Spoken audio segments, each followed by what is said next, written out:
Le ronronnement de la polisseuse était sourd et hypnotique. Un son qu'Arthur Finch associait désormais aux heures calmes après la dernière sonnerie. C'était son moment. Le chaos de centaines d'enfants se retirait, ne laissant derrière lui que le fantôme des éraflures et la faible odeur de poussière de craie. Mais depuis 3 semaines, ce calme était brisé. Pas par un bruit, mais par une vision. Une fille, Lily. Il connaissait son nom grâce à l'étiquette sur son sac à dos rose. Elle était en CM1, dans la classe de Madame Gable. Il le savait parce qu'il avait un jour trouvé son porte-clés licorne perdu près de la porte de la classe et le lui avait rendu. Elle lui avait adressé un sourire si éclatant qu'il avait semblé réchauffer tout le couloir. Ce sourire avait disparu. Maintenant, Lily se tenait près du grand chêne à la limite de l'école, à attendre. Sa main serrait la sangle de son sac à dos, celle où le porte-clés licorne était toujours accroché. Ses jointures étaient blanches, pas seulement serrées, mais d'un blanc livide. Un contraste exsangue avec ses petits doigts bronzés, et il tremblait. Une vibration minuscule, presque imperceptible, comme un diapason frappé à des kilomètres de là. Arthur arrêta sa polisseuse, le bourdonnement mourant dans un soupir. Il se tenait dans l'ombre de l'entrée principale, observant à travers les épaisses portes vitrées. D'ici, il avait une vue dégagée sur la rue et sur la voiture. C'était une berline grise, banale, le genre de voiture qu'on oublie dès qu'on détourne le regard. Elle était toujours garée à la même place, juste en face du chêne, moteur éteint. Elle était là chaque jour depuis 19 jours d'école. Arthur avait compté. Il l'avait remarqué parce qu'elle dénotait. Les parents dans la file d'attente étaient un tourbillon de mouvements. Portières qui s'ouvrent, enfants criant au revoir, voitures qui redémarrent. C'était une rivière d'affection pressée. Cette voiture était une pierre dans cette rivière. Immobile, patiente, prédatrice. Aujourd'hui, le père de Lily était en retard. Arthur connaissait aussi son véhicule. C'était l'opposé de la berline. Une Harley-Davidson, si bruyante et chromée qu'elle semblait déchirer le tissu de ce calme après-midi de banlieue. L'homme qui la conduisait était tout aussi bruyant. Grand, large, avec une barbe qui lui arrivait à la poitrine et des bras couverts d'une tapisserie d'encre. Les autres parents s'écartaient sur son passage. Ils voyaient le gilet en cuir, les écussons de tête de mort, sa taille purement intimidante. Arthur voyait comment tout le corps de l'homme s'adoucissait dès que Lily courait vers lui. Il voyait comment ses mains énormes et cailleuses ajustaient doucement son casque, comment sa voix grondante tombait dans un murmure qu'elle seule pouvait entendre. Mais aujourd'hui, il n'était pas encore là. Et Lily restait figée près de l'arbre, le regard verrouillé sur la berline grise. Elle ne guettait pas son père. Elle regardait l'homme qui la regardait. Arthur pouvait sentir sa peur à 15 mètres de distance, un courant d'air froid s'infiltrant à travers la vitre. Le tremblement de sa main ne venait pas de la fraîcheur automnale. C'était de la terreur, pure et simple, distillée dans un petit poing tremblant. La polisseuse semblait lourde dans ses mains. Il n'était que le concierge, un vieil homme payé pour être invisible, pour effacer les traces de la journée. Mais il voyait des choses. Il voyait la brute qui coinçait les enfants près des vestiaires. Il voyait le nouvel élève solitaire qui déjeunait à la bibliothèque. Et il voyait ceci, un prédateur dans une voiture grise, une petite file qui rétrécissait de jour en jour, une lumière vive qu'on éteignait systématiquement. Le rugissement de la Harley fendit enfin l'air. Le moteur de la berline resta silencieux. Lily tressaillit au bruit de l'arrivée de son père, une lueur de soulagement traversant son visage avant d'être à nouveau engloutie par l'effroi. Elle courut vers lui, mais ce n'était pas le sprint joyeux du mois dernier. C'était une ruée paniquée, la fuite d'un animal acculé cherchant un abri. Son père, Grizz, passa une jambe par-dessus sa moto. Il s'agenouilla, sa carrure massive le faisant ressembler à un ours saluant son ourson. Il dit quelque chose et elle secoua la tête, le visage enfoui dans son gilet en cuir. Grizz leva les yeux, scannant la rue. Il passait sur la berline grise sans un second regard. Pourquoi l'aurait-il fait? Ce n'était qu'une voiture. Mais Arthur en savait plus. Il vit le mouvement subtil dans la berline, un reflet de lumière sur une paire de jumelles qu'on abaissait, une silhouette s'enfonçant légèrement derrière le volant. Grizz attacha le casque sur sa fille, la hissa sur le siège derrière lui, et avec un dernier rugissement tonitruant, démarra. Les petits bras de Lily étaient si étroitement enroulés autour de sa taille qu'elle semblait essayer de fusionner avec lui. La berline attendit. Elle attendit que le bruit de la moto se soit complètement dissipé. Puis, Avec un clic discret, son moteur démarra. Elle s'engagea dans la rue et partit dans la direction opposée. Arthur relâcha un souffle qu'il ne s'était pas rendu compte avoir retenu. Le couloir semblait froid. Son travail consistait à nettoyer les dégâts, mais c'était un dégât pour lequel il n'avait pas de serpillière. C'était une tâche qui ne partirait pas à l'eau de Javel. Et il savait avec une certitude qui se figeait comme de la glace dans son estomac que s'il ne faisait rien, cela ne ferait que s'étendre. L'avez-vous déjà ressenti?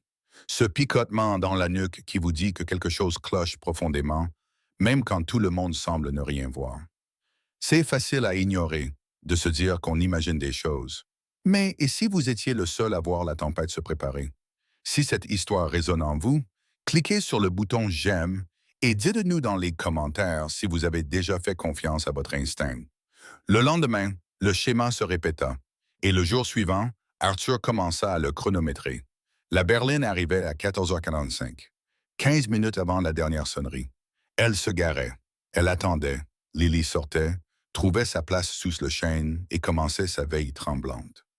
Grizz arrivait vers 15h10, l'échange avait lieu. La peur était brièvement masquée et il partait. La berline suivait 5 minutes plus tard. C'était un rituel. Précis, immuable, terrifiant. Arthur essayait de se dire que ce n'était rien. Peut-être un détective privé, un parent éloigné, un grand-parent surprotecteur. Il passa en revue une douzaine de scénarios bénins, mais aucun ne correspondait au regard de Lily. Aucun n'expliquait la façon dont elle longeait maintenant les bords de la cour de récréation, scannant constamment la rue au-delà de la clôture. Son monde s'était réduit à l'espace entre les murs de l'école et le chêne. Il devait faire quelque chose. Mais quoi, aller voir le directeur? M. Davidson était un homme bon, mais il traitait avec des faits, des preuves. Monsieur Finch, vous me dites qu'un homme est assis dans sa voiture sur la voie publique. Il n'y a pas de loi contre ça. Que pouvait-il dire? C'est sa façon de s'asseoir, la façon dont elle tremble. Cela ressemblait aux divagations d'un vieil homme solitaire. Il pouvait appeler la police. Une patrouille pourrait passer, parler à l'homme, qui offrirait une excuse plausible. Puis la voiture disparaîtrait un jour ou deux pour revenir plus prudente, mieux cachée, et l'homme saurait que quelqu'un l'observait. L'intervention d'Arthur pourrait aggraver les choses, repousser la menace plus loin dans l'ombre. Il ne restait qu'une option, la plus directe et la plus dangereuse. Il devait le dire à son père. Cette pensée lui glaça le sang. Grizz était une montagne d'hommes. Le nom de son club, les Iron Disciples, était brodé sur son gilet, au-dessus d'une tête de loup hurlant. Il n'avait pas l'air du genre d'homme à apprécier la conversation d'inconnus, surtout pas d'un concierge sentant le nettoyant au pain. Arthur imaginait la scène, lui, maigre et voûté, approchant le géant. « Excusez-moi, monsieur, mais j'observe votre fille. » Les mots sonnaient faux, accusateurs. Comment Grizz réagirait-il? Avec suspicion, avec colère. Un homme aussi grand pourrait le briser en deux sans y penser à deux fois. La peur était un puissant paralysant. Pendant 2 jours de plus, Arthur ne fit rien. Il se contenta de regarder, l'estomac se nouant de plus en plus. Il vit Lily trébucher dans les escaliers, les yeux fixés sur la voiture grise, pas sur ses pieds. Il la vit faire tomber sa boîte à déjeuner, son contenu se répandant sur le béton. Elle ne pleura même pas. Elle fixa juste la voiture, le visage figé dans un masque de pâle résignation, comme si c'était juste une autre mauvaise chose dans un monde qui en était devenu plein. Ce fut le déclic, la résignation dans ses yeux. C'était pire que la peur. C'était le regard d'une créature qui avait accepté que le prédateur était là et qui attendait simplement l'attaque. Le courage, décida Arthur, n'était pas l'absence de peur. C'était d'être terrifié et de faire ce qu'il fallait quand même. Son cœur martelait ses côtes comme un oiseau piégé. Il n'avait pas la force d'affronter Grizz face à face. Il n'avait pas les mots, mais il avait un stylo. Ce soir-là, il s'assit à sa petite table de cuisine, une simple feuille de papier devant lui. Il écrivit et froissa. Écrivit et froissa. Les mots devaient être parfaits, clairs, concis et anonymes. Il ne pouvait pas risquer une conversation. Il avait juste besoin de planter une graine de conscience. Finalement, il se décida. Il écrivit en lettres majuscules, appuyant fort le stylo sur le papier. Berline grise de l'autre côté de la rue. Observe votre fille tous les jours. Elle a peur. Il plia le petit carré de papier encore et encore jusqu'à ce qu'il ne soit pas plus gros que son pouce. Il le glissa dans la poche de poitrine de sa chemise de travail, où il semblait peser aussi lourd qu'une pierre. Demain. Il le ferait demain. L'après-midi suivant semblait différent. L'air était chargé d'une tension inexprimée. Ou peut-être était-ce juste lui. Chaque raclement de chaise, chaque cri dans la cour semblait amplifié. Il balaya le couloir principal, ses mouvements raides et saccadés. Il ne cessait de jeter un coup d'œil à l'horloge. 14h45. Il regarda à travers les portes vitrées. La berline grise se glissa à sa place habituelle. Pile à l'heure, 15 heures, la sonnerie retentit. Les portes s'ouvrirent à la volée et la rivière d'enfants s'écoula. 15h05. Lily apparut. Elle marcha lentement, la tête basse vers le chêne. Sa main alla vers la sangle de son sac. Le tremblement commença. Les mains d'Arthur tremblaient aussi. Il serra le manche de son balai, le bois rugueux s'enfonçant dans sa paume. Il devait être dehors. Il attrapa une pelle et une pince à déchets, une excuse fragile pour être près de la zone de ramassage. Il sortit sous le soleil de l'après-midi, le cœur battant à un rythme effréné contre ses côtes. Il essaya d'avoir l'air occupé, piquant des emballages de bonbons près du porte-vélo. Il était parfaitement conscient de la berline de l'autre côté de la rue. Il pouvait sentir les yeux invisibles sur lui, surtout. Il se sentait exposé, ridicule. 15h11. Le rugissement familier de la Harley se rapprocha. Grizz s'arrêta au bord du trottoir, coupant le moteur. Le silence soudain fut assourdissant. Il descendit de la moto et attendit Lily. C'était le moment. Le plan d'Arthur était simple, et c'est ce qui le rendait si terrifiant. Il reposait sur la chance, sur le timing, sur une douzaine de choses qui pouvaient mal tourner. Il devait s'approcher suffisamment de Grizz pour laisser tomber le mot sans être évident. Pas seulement pour Grizz, mais pour les yeux dans la voiture. Il commença à marcher lentement vers le trottoir, sa pince à déchets en tête. Il garda la tête baissée, feignant une concentration intense sur un déchet fantôme près de la roue avant de la moto. Lily courait vers son père maintenant, une brève course désespérée. Grizz s'agenouilla pour l'accueillir. Leur corps le cacherait momentanément de la rue. Maintenant, sa bouche était sèche. Ses jambes semblaient de plomb. Un pas, un autre. Il était à 1 mètre de la moto. Il pouvait sentir le moteur chaud, le cuir des sacoches. Il fouilla le mot dans sa poche, ses doigts maladroits luttant pour saisir le petit carré de papier épais. Il remarqua un déchet juste à côté de la botte de Grizz. Alors qu'il se penchait, son corps protégé par la masse de l'homme et de son enfant, sa main jaillit. Il ne posa pas le mot. Il le laissa tomber de ses doigts. Une minuscule tache blanche sur l'asphalte sombre, juste à côté de la béquille de la moto. C'était fait. Il se redressa, sa pince vide. Il ne regarda pas Grizz. Il ne regarda pas Lily. Il se retourna et marcha vers les portes de l'école, le dos rigide. Chaque terminaison nerveuse hurlait qu'il était observé. Il s'attendait à un cri, une main lourde sur son épaule. Il s'attendait à la fin du monde. Rien ne se passa. Il réussit à rentrer, les jambes tremblant si fort qu'il dut s'appuyer contre le mur. À travers la vitre, il regarda. Grizz finit d'attacher le casque de Lily. Il se leva, prêt à monter sur sa moto. Il fit un pas et s'arrêta. Ses yeux tombèrent sur le petit carré blanc au sol. Pendant un instant, il le fixa simplement. Il pensait probablement que c'était juste un autre déchet. Le cœur d'Arthur se serra. Il allait l'ignorer. Il allait monter sur sa moto et partir, et le mot serait emporté par le vent. Mais il ne le fit pas. Avec un léger froncement de sourcils curieux, Grizz se pencha. Ses doigts énormes, étonnamment agiles, saisirent le mot au sol. Il le déplia. Arthur regarda la posture de l'homme changer. C'était une transformation, comme s'il avait été frappé par la foudre. Une seconde, il était un père récupérant sa fille à l'école. La suivante, il était tout autre chose, quelque chose d'ancien et de dangereux. Il devint totalement immobile, les muscles de son dos et de ses épaules se contractant sous son gilet en cuir. Le monde sembla retenir son souffle. Lentement, très lentement, il leva la tête. Son regard ne balaya pas la zone. Il alla directement, infailliblement, vers la berline grise de l'autre côté de la rue. C'était un regard d'une fureur si froide et absolue qu'Arthur ressentit un frisson malgré l'épaisse vitre qui les séparait. Il n'y avait pas de question, pas de confusion. Il n'y avait qu'une certitude terrifiante. Il savait. Il écrasa le mot dans son poing. Son expression se lissa, devenant un masque de calme. Mais c'était le calme d'un lac profond et gelé, mortel. Il posa doucement ses mains sur les épaules de Lily.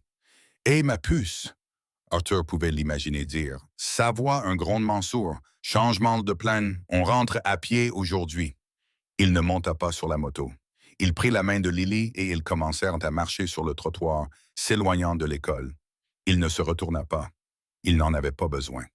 Le message avait été envoyé dans les deux sens. L'observateur avait été vu. La berline resta encore une minute, une éternité.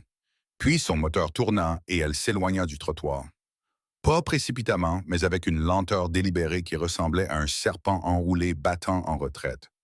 Arthur relâcha enfin son propre souffle. Il glissa le long du mur jusqu'à s'asseoir sur le linoléum froid, le balai inutile reposant à côté de lui. Il avait craqué une allumette. Maintenant, il ne pouvait qu'attendre et voir ce qui brûlerait.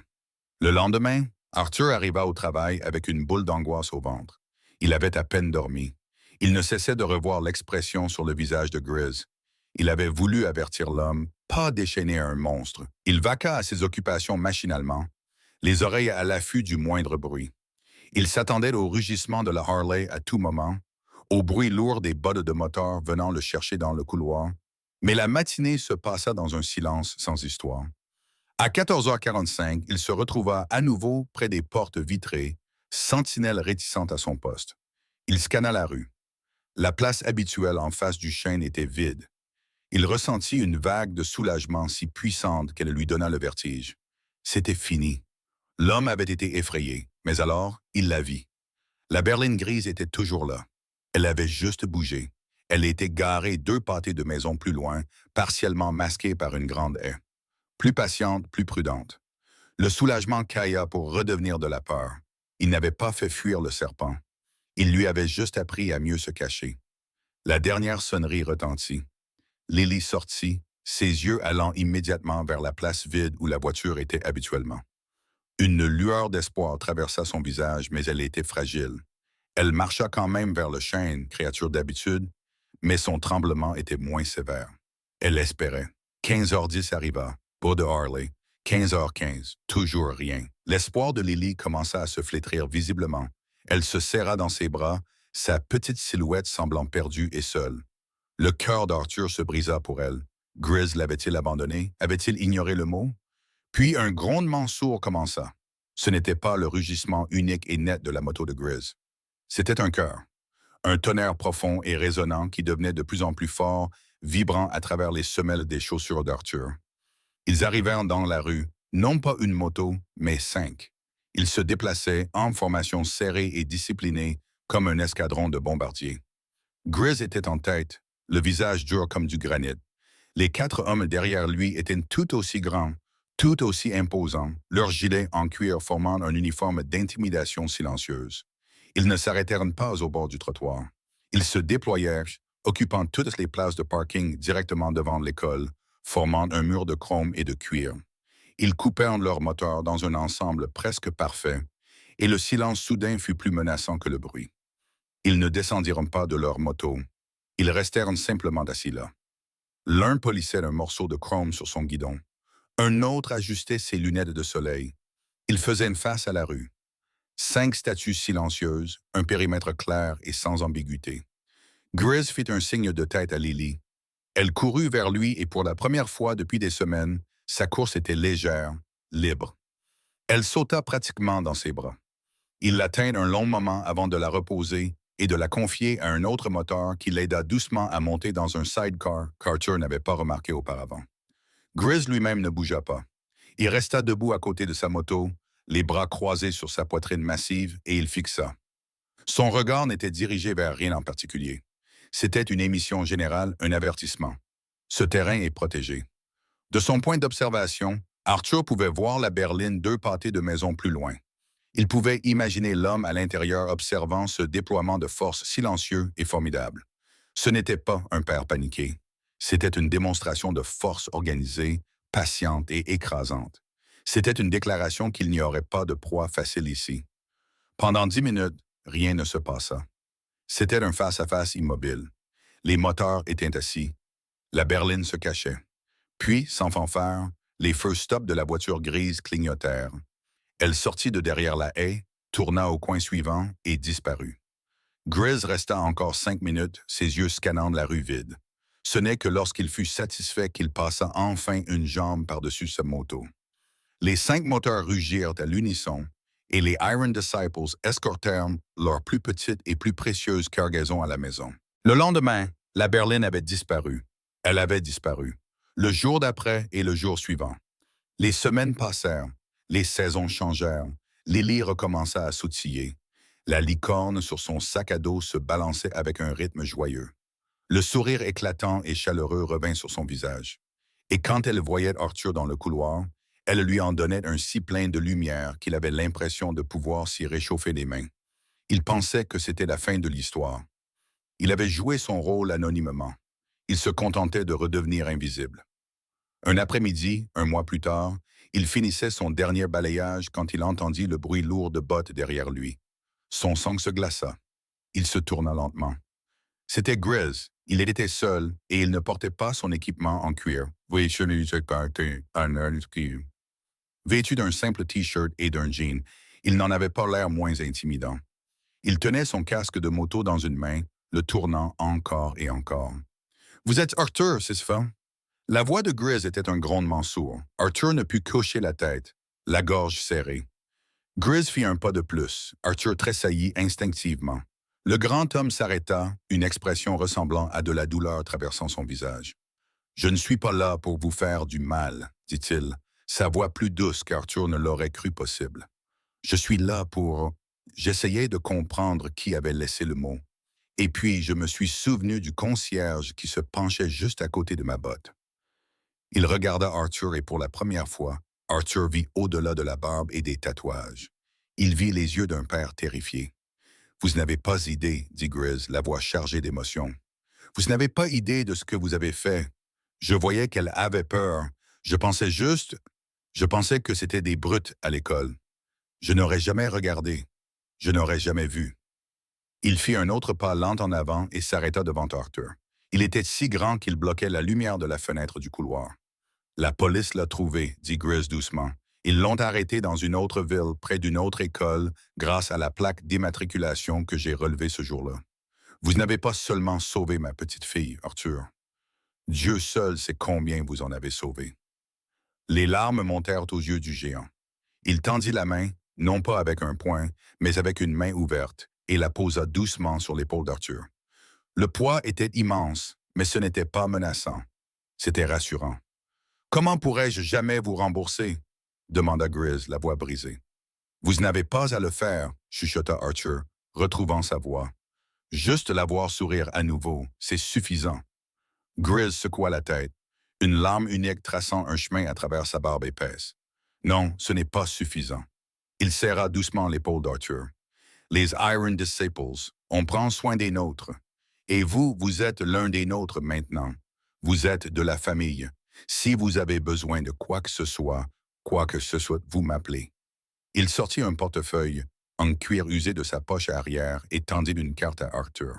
« Mon numéro personnel, mémorisez-le. » Arthur prit la carte. Il n'y avait qu'un nom, Grizz, et un numéro. Elle semblait plus lourde qu'un lingot d'or. À partir de ce jour, Arthur Finch ne fut plus invisible. Quand Grizz déposait Lily, il s'arrêtait toujours pour parler à Arthur, leurs têtes penchées ensemble comme de vieux amis, au grand étonnement des autres parents. Les autres moteurs apprirent son nom. Ils l'appelaient Art et lui adressaient toujours un signe de tête solennel et respectueux. C'était le concierge qui était ami avec les géants. Les années se fondirent les unes dans les autres. Lily grandit, l'ombre de la berline grise s'estompant en un lointain souvenir, mais les leçons apprises demeurèrent. Elle devint farouchement observatrice, compatissante et protectrice envers les autres. Elle alla à l'université et étudia la psychologie de l'enfant, poussée par un besoin profond d'aider les enfants qui ne pouvaient pas parler pour eux-mêmes. Arthur prit sa retraite, mais il ne disparut pas de leur vie. Il était oncle Artie maintenant. Il avait une place d'honneur permanente en bout de table pour chaque barbecue du dimanche chez Grizz, entouré de motards qui le traitaient comme un ancien vénéré, Ils tenaient une bière et écoutaient leurs histoires. Un homme calme qui avait trouvé la famille la plus bruyante et la plus loyale imaginable. Le club de Grizz changea aussi. Inspirés par ce qui s'était passé, ils lancèrent une branche caritative appelée Disciples Watch. Ils s'associèrent aux écoles locales, y compris l'ancienne école d'Arthur, créant un programme de raccompagnement bénévole. Ils étaient là à la sortie, une présence calme et rassurante, réparant les vélos des enfants et s'assurant que chaque enfant rejoignait sa voiture ou son bus en toute sécurité. Ils devinrent les anges gardiens de l'école, vêtus de cuir et de chrome. À la fête de remise de diplôme de Lily des années plus tard, Arthur était assis dans le jardin, la regardant rire avec ses amis. Elle était vibrante et forte, son avenir une route grande ouverte. Grizz vint s'asseoir à côté de lui, passant un bras lourd autour de ses épaules. « Regarde là, » dit Grizz, la voix chargée de fierté. « Elle est incroyable! Tout ça parce qu'un homme bon a décidé d'arrêter de polir un sol et de prêter attention. » Il leva sa bouteille. « À ceux qui voient, » porta-t-il un toast, un rituel qu'ils avaient répété 1000 fois. Arthur trinqua sa bouteille contre celle de Grizz. « À ceux qui voient, » fit-il écho, le cœur plein. C'est incroyable comme un petit acte de courage peut se propager, changeant des dizaines de vies pour le meilleur. Le monde est plein de héros discrets comme Arthur. Des gens qui remarquent les détails que les autres manquent. Ce sont les voisins vigilants, les enseignants attentifs, les collègues qui vous demandent si ça va et le pensent vraiment. Peut-être êtes-vous l'un d'entre eux. Partagez cette histoire si vous croyez au pouvoir de l'attention et abonnez-vous pour plus d'histoires sur les héros du quotidien qui marchent parmi nous. Parce que parfois, la chose la plus importante que vous puissiez faire est simplement d'être celui qui voit.